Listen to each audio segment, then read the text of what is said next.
Bonjour chers auditeurs, bonjour chère auditrice et bienvenue dans ce nouvel épisode. Je suis vraiment ravie de vous retrouver pour ce nouveau rendez-vous ensemble. Et pour ceux qui arrivent sur ma chaîne et ne me connaissent pas encore, je suis Stéphanie, médium et passeuse d'âme. Je pratique les soins énergétiques et chamaniques et je vous accompagne depuis 2023 sur le chemin de votre reconstruction et pour retrouver votre équilibre de vie dans ces moments de transition qui peuvent être parfois un peu douloureux ou challengeants, comme par exemple lors d'une situation de deuil ou encore après une voire des rencontres de relations toxiques sur votre parcours. Donc soyez les bienvenus sur ma chaîne où je vous partage à travers ces podcasts mes différentes aventures, mes expériences et je vous propose aussi également certains épisodes sous forme de pratiques simples que vous pouvez mettre en place facilement dans votre quotidien. Je vous remercie vraiment pour votre présence et je vous souhaite une très belle écoute. J'espère que vous allez bien et que je vous retrouve en forme pour ce nouvel épisode où nous allons entrer dans les coulisses du Reiki Jui niveau 3, niveau Shinpiden. Personnellement, je propose cette initiation sur une seule journée. Alors pourquoi une seule journée ? Parce que déjà je pense que c'est suffisant. Avec le niveau 1 et 2, c'est vrai qu'il y a du contenu très très dense, de nouvelles techniques. Là forcément, vous avez avancé, vous avez évolué, vous avez cheminé. Donc on peut aller plus rapidement sur les bases pour revoir les 5 principes, etc. Bien évidemment, si vous avez besoin d'une deuxième journée, on peut le faire, mais dans ce cas-là, pas sous ce format d'initiation, plutôt sous forme de partage. Voilà, on partage un temps de Reiki si on a besoin de retravailler les bases, de se faire un soin sur soi, sur autrui, d'échanger, etc. Mais vraiment dans l'optique de partage. Donc c'est-à-dire que là, c'est pas une formule payante. Quand je propose des partages comme ça avec ceux qui viennent s'initier avec moi, c'est des temps de partage ensemble. Des temps de pratique ensemble où chacun va pouvoir s'exercer sur l'autre, donner un soin, recevoir. Donc voilà, il y a déjà cet échange, donc il n'y a pas besoin de monnayer davantage ces instants de partage puisqu'il y a déjà un échange, une collaboration, une participation de tous.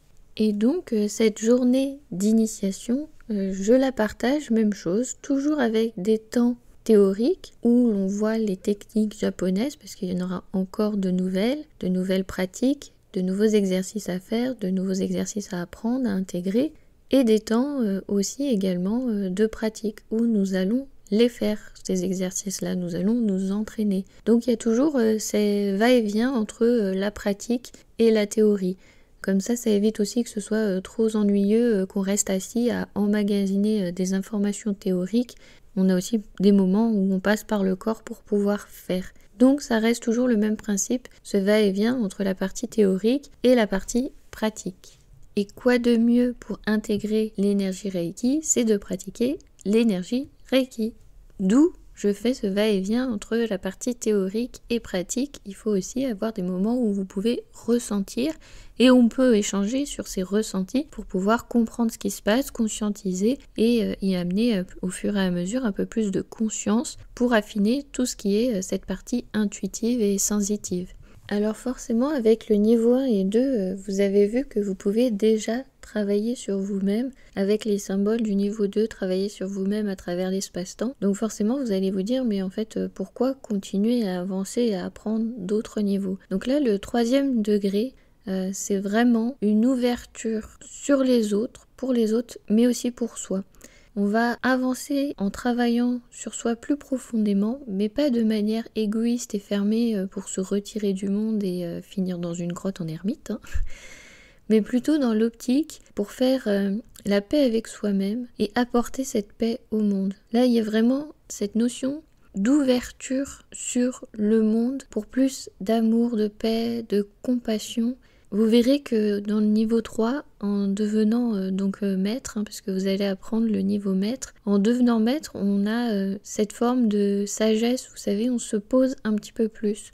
On est un peu plus posé dans sa corporalité, dans ce que l'on est, dans son entièreté. On n'est pas que des êtres spirituels, on est bien aussi des êtres matériels. Et on arrive à un point d'équilibre où où on va commencer à équilibrer cette balance entre le monde matériel et spirituel, et pour que ce soit en fait plus juste. C'est-à-dire avoir une attitude plus juste, une compréhension plus juste des choses. Et ça nous amène forcément à cette sérénité, cette quiétude. C'est vrai que quand on voit les personnes qui passent le 3e degré, ça fait un petit peu des sages, vous voyez. On a cette vision de quelqu'un qui a cette certaine sagesse et qui ralentit. On m'a dit d'ailleurs que je parlais trop doucement dans mes podcasts, mais c'est un petit peu ça, c'est d'ailleurs pour ça, c'est amener à ralentir, à ressentir les choses et à les vivre sur une autre temporalité que ce qu'on nous impose la société, à aller vite, toujours bien, toujours plus. Voilà, c'est avoir cette conscience de son rythme intérieur et de pouvoir le vivre et l'incarner. Donc dans ce niveau 3, forcément vous allez apprendre ce nouveau symbole, le symbole maître. Donc symbole maître, toujours dans cette vision japonaise, pas le maître tout-puissant supérieur qui va écraser les autres, mais maître qui a une certaine connaissance, on reconnaît son savoir, sa transmission, et c'est surtout dans cette optique-là de maître, c'est quelqu'un qui a cette reconnaissance et qu'on reconnaît qu'il est capable de transmettre, vous voyez. C'est plus dans cette optique-là. Donc après il y a le niveau enseignant, bien évidemment. Pourquoi je sépare d'ailleurs les deux entre le niveau maître et niveau enseignant? Parce que maître, donc ça certifie d'une certaine maîtrise. Vous avez peut-être besoin d'avoir cette maîtrise-là et peut-être aussi pour vous rassurer dans votre pratique, pour avancer, pour affiner, mais vous n'avez peut-être pas forcément envie de l'enseigner. C'est pour ça que je sépare les deux. C'est à voir après ce que vous voulez en faire. Vous pouvez à tout moment vous arrêter, vous pouvez faire le niveau 1 et voilà, se dire voilà, je pratique simplement le Reiki pour moi. Parce que j'en ai besoin pour mes proches, pour tout ce qu'il y a autour de moi, mon environnement proche, et c'est très bien comme ça. Vous pouvez vous arrêter au niveau 2 en vous disant voilà, maintenant je peux travailler pour moi, je peux travailler à distance aussi, à autrui, j'apprends à me connecter avec les choses comme ça à distance pour moi et c'est très bien. Vous pouvez avancer avec ce niveau 3, ce niveau maître, apprendre ce nouveau symbole, d'autres techniques parce que vous avez envie d'approfondir votre apprentissage. Vous avez le droit, c'est pas quelque chose de tabou, on a le droit d'apprendre aussi pour soi, pour s'enrichir, pour son cheminement personnel. C'est pas quelque chose d'égoïste que de vouloir évoluer, parce que à savoir que quand en plus vous travaillez sur vous et vous évoluez, vous êtes une lumière aussi pour les autres, vous allez diffuser. Et le fait de diffuser cette lumière, vous travaillez déjà aussi pour les autres. Et le fait d'être en paix avec vous-même, vous contribuez à cette paix dans le monde. C'est toujours ce que je dis quand je dis au lieu de lutter contre, essayez de travailler pour. Voilà, vous allez être acteur pour travailler pour cette paix, pour ce mieux-être pour tout le monde. Donc vous ne pouvez pas sauver tout le monde, vous ne pouvez pas aller voir chaque être humain, poser les mains sur eux pour leur apporter ça. Déjà, il y a le libre arbitre de chacun, donc voilà, il faut avoir l'autorisation de l'autre. Mais du coup, vous pouvez avoir cette conscience de se dire que vous œuvrez pour plus grand que vous, et vous faites déjà votre contribution, et c'est très bien. Donc voilà, dans ce niveau maître, on est un petit peu dans tout ce côté sagesse, voyez, sans être péjoratif ou sans se croire supérieur à, c'est juste arriver à trouver l'équilibre en soi entre notre vie quotidienne, matérielle, cette agitation de la société et toute cette part spirituelle où on apprend à suivre plutôt son rythme, à ralentir, à être au contact, à ressentir les choses. Eh bien, c'est trouver cet équilibre, et plus on trouve cet équilibre, et plus il y aura l'équilibre ensuite autour de nous et ça va se diffuser. Voilà, c'est un petit peu comme ça que je vois les choses. Donc dans ce niveau 3, donc, vous allez avoir ce nouveau symbole, donc le niveau maître. Vous allez apprendre également à travailler avec des systèmes de respiration. Donc là, dans ce niveau-là, il y a beaucoup de choses qu'on apprend à comment travailler sa respiration. Donc je vous avais précisé que je n'étais pas du tout fan de la cohérence cardiaque, mais à contrario que j'aimais beaucoup l'exercice des 9 respirations. Donc la même chose, vous allez apprendre des techniques de respiration avec les éléments, donc les 4 éléments, eau, feu, terre, air. Et là j'ai envie de dire, jackpot, si en plus vous vous êtes formé aux soins énergétiques avec les 4 éléments, je ne peux que vous conseiller de pratiquer ces respirations avant de vous faire ou de donner un soin à autrui avec ces techniques-là. Donc effectivement, si par exemple vous allez faire un soin énergétique eau, de pratiquer cette respiration qui travaille cette énergie avec l'eau. Forcément, ça va vous permettre déjà aussi de vous recentrer, vous ancrer, tout ça de façon... Ça, vous le faites forcément tous les jours, mais on va dire de façon plus rapide. Vous n'avez pas besoin de refaire tout le processus, d'imaginer les racines qui descendent à la terre, etc. Au fur et à mesure, ça prend 2 secondes, hein. On se lève, on est ancré. Ça, vous allez le voir au fur et à mesure que vous allez pratiquer et avancer. Mais du coup, avec cette petite technique, hop, vous êtes déjà connecté à l'eau, vous êtes déjà dedans, hop, ça y est, vous avez l'énergie qui circule en vous, vous êtes prêt, vous êtes dans des bonnes conditions et vous ouvrez cet espace énergétique, on va dire un petit peu réservé à l'eau. Vous n'allez pas être parasité par autre chose, etc. Donc les soins énergétiques, évidemment, sont compatibles les uns avec les autres, hein. Si vous faites au feu, vous pouvez absolument, ça dépend de ce qu'a besoin la personne. Mais ce que j'entends d'ouvrir ce vortex énergétique, on va dire ce portail énergétique avec cet élément, ça vous relie vraiment à l'élément dans la nature. Vous allez ressentir en fait cette connexion à l'eau. Par exemple, vous habitez en ville et c'est vrai qu'il y a beaucoup de béton autour de nous, donc c'est très bétonné. Et donc vous voulez faire votre soin eau et vous êtes dans l'agitation du quotidien, de la circulation, etc. Et du coup, ça peut venir aussi vous parasiter, hein, parce que forcément le brouhaha extérieur influe. Et donc en pratiquant cette respiration, vous allez comme vous connecter à tous les éléments eau qui vont être dans la ville. Vous allez ressentir cette connexion que l'eau est présente partout. Elle est vraiment là, que ce soit dans le ciel, avec les nuages, si en plus il pleut, bon bah là c'est encore plus facile. Mais vous allez vous rendre compte que l'eau est partout, elle est présente dans notre environnement. Elle circule, toutes les canalisations autour de nous, dans les tuyaux, etc. Et d'ailleurs on pourrait en revenir sur l'esprit de l'eau qui est enfermé dans les canalisations. On pourrait revenir dessus en s'interrogeant si c'est vraiment pertinent et s'il y a du respect dans ça, mais ça c'est plutôt la partie chamanique qui me fait dire ça. Voilà, vous allez pouvoir vous connecter à tout ce qui est eau tout autour de vous, vous allez le ressentir à travers vous et aussi à travers nous, ce que l'on est, nous sommes porteurs de l'eau. Donc déjà vous allez avoir cette connexion, vous ouvrez cet espace de reliance. Voilà, c'est un peu comme ça, c'est que vous n'allez pas vous connecter à tout et n'importe quoi, être parasité.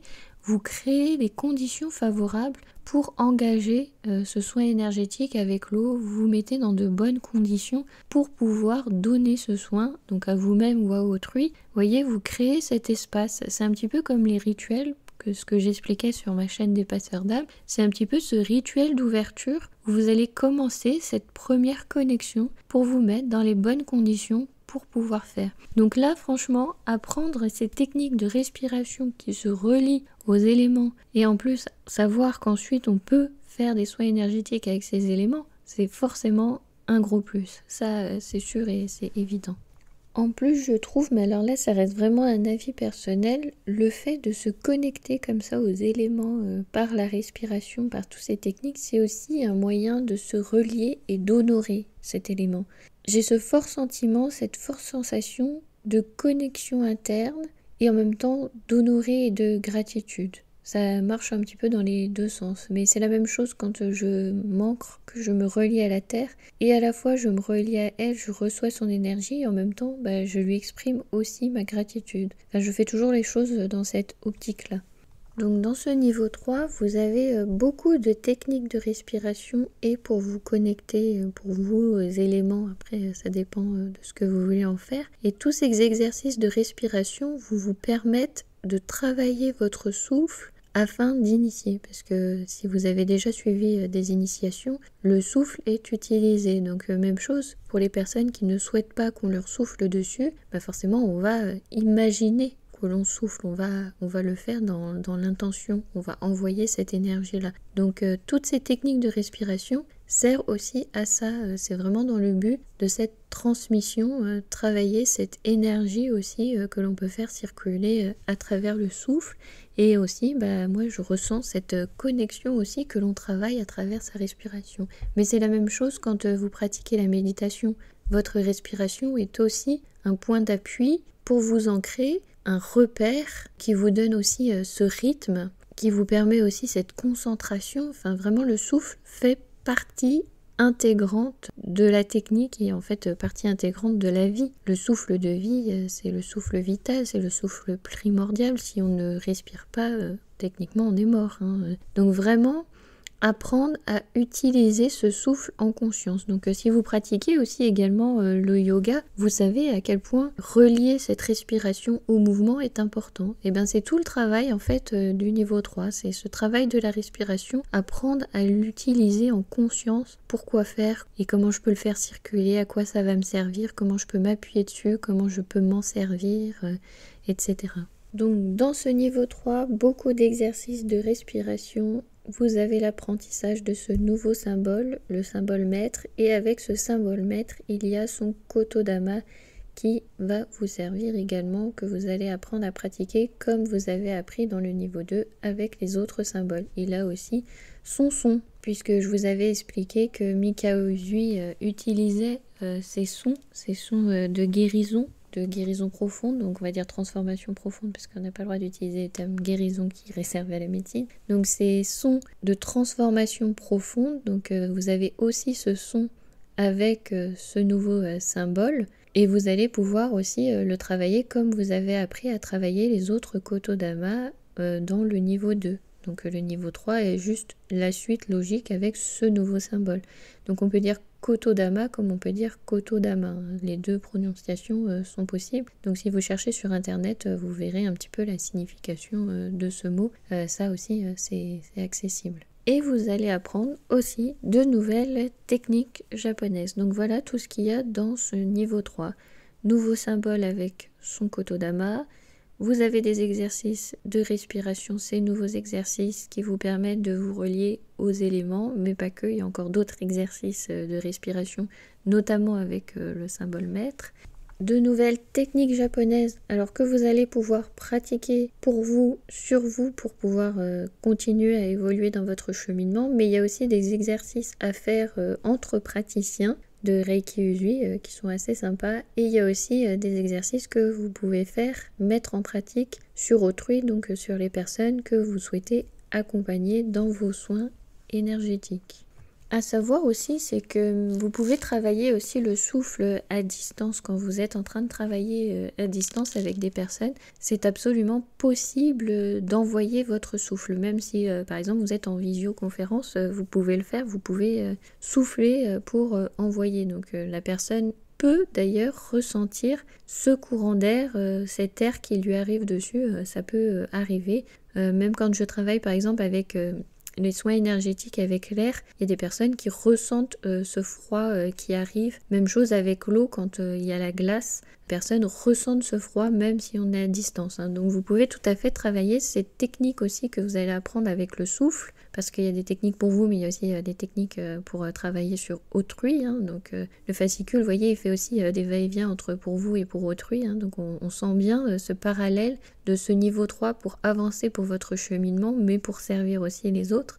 Et donc, vous pouvez travailler ce souffle aussi à travers l'espace, le temps, comme ça. Même à travers une visio, les personnes peuvent ressentir, surtout si elles sont sensibles et ouvertes, elles peuvent ressentir ce courant d'air. Donc j'avais fait des vidéos avec ces soins énergétique avec les éléments eau, terre, feu, air, et effectivement les personnes sensibles peuvent ressentir ces différents éléments. Donc forcément ce sont des démonstrations, donc elles sont très courtes, donc il faut vraiment être ouvert, concentré et sensible pour pouvoir avoir cette facilité de ressentir les choses, ou alors le faire vraiment plusieurs fois de suite pour sentir que ça s'active, mais ça s'active. Donc même dans une vidéo vous pouvez partager aussi ce souffle. Voilà, tout est possible. Donc c'est vrai que ça peut paraître étrange, mais il est possible aussi d'initier à distance, même si parfois ça pose interrogation. C'est tout à fait possible parce que nous ne sommes pas limités dans l'espace-temps avec les énergies.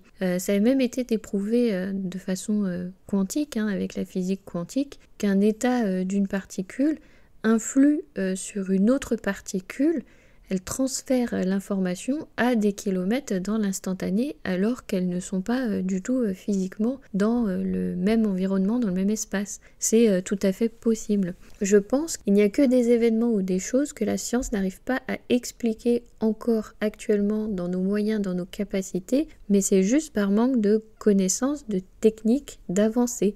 Il n'y a rien pour moi de surnaturel. Et pourtant, vous voyez, quand vous me suivez au fur et à mesure dans tous mes podcasts, vous pouvez même vous dire que je crois à beaucoup de choses qui vous semblent pas vraies, qui sont surnaturelles, incroyables, magiques. Pour moi, rien n'est incroyable, magique. C'est juste que scientifiquement, on n'a pas encore réussi à tout expliquer. La physique quantique ouvre quand même un très très grand panel. Rien qu'avec les études que j'avais faites avec Schrödinger, où il nous explique qu'une particule est dans les deux états, donc avec le chat de Schrödinger, le chat est vivant, le chat est mort, avec cet état de conscience que les deux états existent jusqu'à ce qu'on ouvre la boîte et qu'une tierce personne mette de la conscience sur l'objet, que celui-ci prend un état ou l'autre et donc définit cet état après de fait dans la matière, dans la réalité,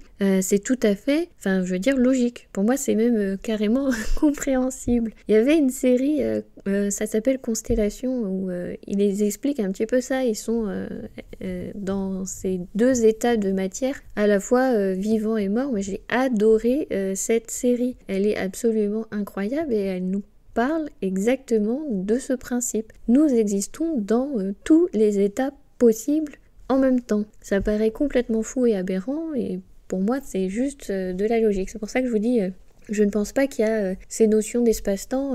Tout n'a pas encore commencé, que c'est déjà fini, que c'est en train de se dérouler. Je vois les choses comme ça, même si de notre point de vue limité, là, Stéphanie dans sa personnalité, là, limitée, dans son corps, dans sa corporalité, dans cet espace-temps qui existe, qu'on a créé sur Terre, même si je suis limitée et que je ne peux pas prendre conscience, voir et analyser tous les états en même temps, parce que je n'en ai pas les capacités, puisque je suis humaine, je suis incarnée, donc je suis limitée là, je sais que tout ça existe. Et dans les lectures de Seth, donc si vous suivez les autres podcasts sur ma chaîne Zen Attitude chez Zenome que vous retrouvez sur YouTube, eh bien Seth a cette capacité, étant dans un plan plus évolué, à voir tous nos états et de matière et de non-matière, parce que nous sommes en état vibratoire, donc nous sommes à la fois ici et ailleurs en même temps. Quand on en prend conscience et quand on arrive à toucher, c'est très étrange comme sensation. Je trouve que personnellement, moi ça me donne le vertige, j'ai le souffle coupé, un petit peu comme dans les lectures de Seth d'ailleurs. Donc il est capable de voir cet état-là, vibratoire permanent, et toutes les émanations des incarnations que nous sommes en même temps, parce que nous sommes tout ça en même temps.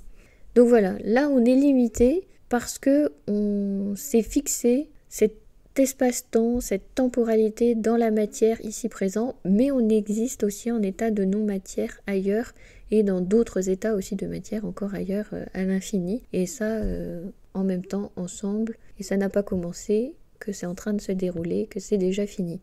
Donc voilà, c'est ma vision des choses qui peut parfois être un peu difficile à conscientiser, même si je l'ai compris et que je le ressens. Je comprends bien que c'est difficile à conscientiser parce qu'on est limité dans cette corporalité, parce que notre conscience est focus sur la matière, sur le monde de notre environnement de matière qui nous entoure. Mais voilà, d'un point de vue énergétique, on s'aperçoit que ça va bien au-delà et que nous ne sommes absolument pas des êtres limités par la matière, quand bien même nous sommes incarnés dans cette matière, on est capable de beaucoup plus, et c'est pour ça que je pense que tout le monde peut apprendre le Reiki Usui, les soins énergétiques, à utiliser ces énergies. Tout le monde est capable de développer ce que d'autres appellent des dons. Je préfère utiliser le mot talent, capacité. Peut-être qu'il y a des gens qui vont avancer plus rapidement que d'autres, mais ça on s'en fiche, peu importe le rythme de chacun. Tout le monde est capable de se connecter à cette énergie d'amour universel. Tout le monde est capable de devenir canal, tout le monde est capable d'apprendre, de s'enrichir, d'évoluer, d'avancer et ensuite de transmettre. Donc voilà, je vais m'arrêter là pour aujourd'hui, pour cet épisode. Donc si je résume, ce que vous pouvez trouver dans le niveau 3, c'est toutes ces techniques de respiration pour travailler pour vous et pour autrui. Vous avez le symbole maître avec son Kotodama, vous avez de nouvelles techniques japonaises et en même temps je vous parle aussi de la Fédération française de Reiki Usui et du syndicat national des praticiens de Reiki Usui, SNPER, à laquelle je suis affiliée, parce que si vous envisagez de vous professionnaliser dans le Reiki Usui et de devenir praticien et aussi maître enseignant et de transmettre à votre tour, effectivement il faudra aussi parler de cette affiliation pour être reconnu et aussi pour pouvoir rassurer les personnes qui viendront ensuite à vous. Donc voilà, je vais m'arrêter sur ça et je vous dis à très bientôt dans le prochain épisode et je vous envoie toutes mes amitiés. À bientôt! Je vous remercie pour votre écoute. Si vous souhaitez en savoir plus sur mes accompagnements, je vous invite à aller sur mon site zenome.fr. Et si vous souhaitez rester informé pour les prochains stages de passeur d'âme, les différentes initiations aux soins énergétiques que je propose, eh bien n'hésitez pas à vous inscrire gratuitement à ma newsletter, comme ça vous resterez informé de toutes les nouveautés. Merci encore. Je vous souhaite une excellente journée, après-midi ou soirée et je vous dis à très vite.